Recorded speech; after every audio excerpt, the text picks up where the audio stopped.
अब क्या S&P 500 भी इसी तरह का पैटर्न दिखा रहा है? और इसमें शुरुआत में ही आपने जो एक टिप्पणी की थी रिट्रेसमेंट की, 2020 के बॉटम से लेकर के जो एक 4,800 के आसपास इसने अपना रिसेंट टॉप बनाया था इस साल जनवरी में, उसका 50% रिट्रेसमेंट बिल्कुल पिछले हफ्ते जो गुरुवार की जो कैंडल नीचे जहां तक गई थी, ठीक वहीं पर 50% रिट्रेसमेंट, लगभग 3500 के आसपास। अब 3500 गया तो फिर 3200 क्या, इस तरह का एक पैटर्न साफ दिख रहा है?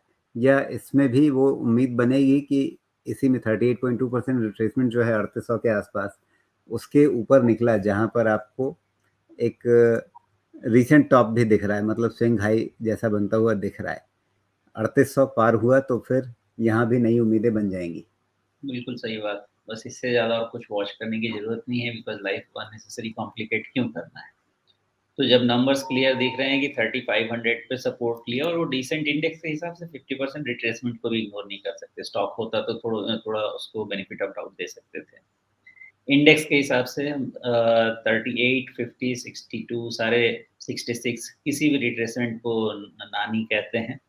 हर रिट्रेसमेंट को बाकी डेटा पॉइंट्स के अगेंस्ट या ड्रॉ करके फिर रीड करते हैं। यहाँ पे भी मुझे ऐसा लग रहा है कि बहुत समय से चूँकि गिर रहा है। मैं ये नहीं कह रहा कि ये लेग खत्म हो गया। देखिए, जब लेग खत्म होने वाला होता है उसके बाद भी छोटे-छोटे अनड्यूलेशंस बनते हैं। लेकिन वो अनड्यूलेशंस अगर बनने हैं तो फिर 3800 तो क्रॉस नहीं होना चाहिए S&P 500 को।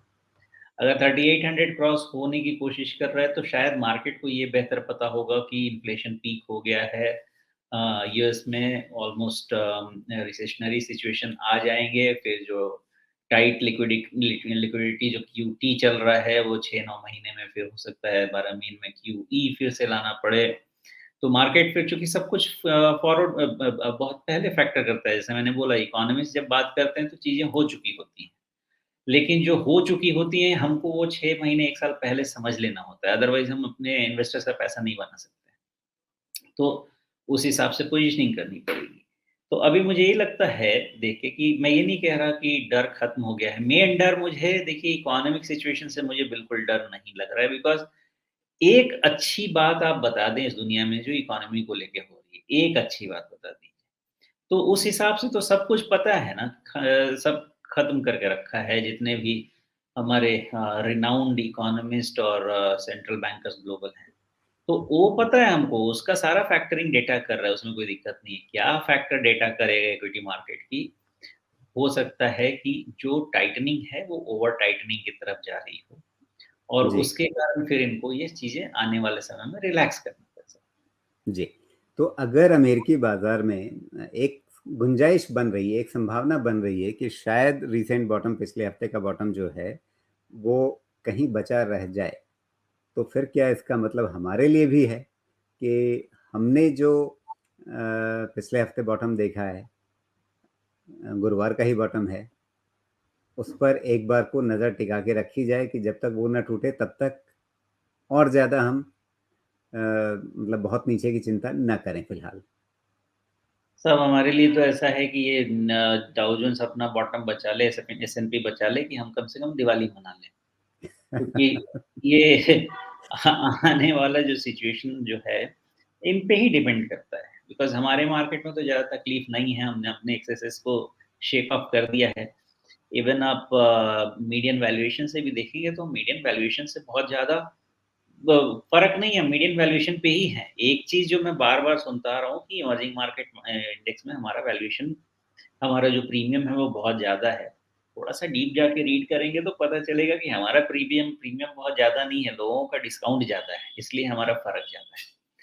तो बहुत ज़्यादा कहीं दिक्कत नहीं है। पहली चीज़ लोग ये समझ लें, जितने इन्वेस्टर्स हैं ये समझ लें, ऐसे ही समय में खरीद के आपको रखना होता है।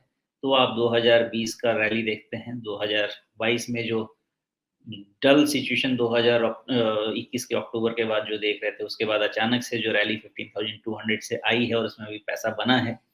अगर इस तरह का सब आपको पैसा बनाना है, तो ये सब मार्केट जो अभी दे रहा है टाइम ना, जो मौका दे रहा है, इसमें खरीदिए अच्छे से और आराम से बने रहिए इस मार्केट में, 10-20% अपने पोर्टफोलियो को डाउनसाइड देने दीजिए, एन्जॉय कीजिए, चाय पीजिए, कोई तकलीफ नहीं है, ये मार्केट आपको पैसा दे देगी। जी, और यहाँ पर अमेरिकी बाज़ारों की हमने जो चर्चा की, तो एक बार ये समझ लेना ज़रूरी है कि हम उनके बाज़ारों को इसलिए देखते हैं कि उससे हम अपने बाज़ार के लिए संकेत निकालें। हमारे दर्शक वो नहीं है जो जाकर के अमेरिकी बाज़ार में खरीदे बिक्री करेंगे, वहाँ कोई शेयर खरीदेंगे या एस&पी 500 या डाउ जोन्स में कुछ कोई सौदा लेंगे।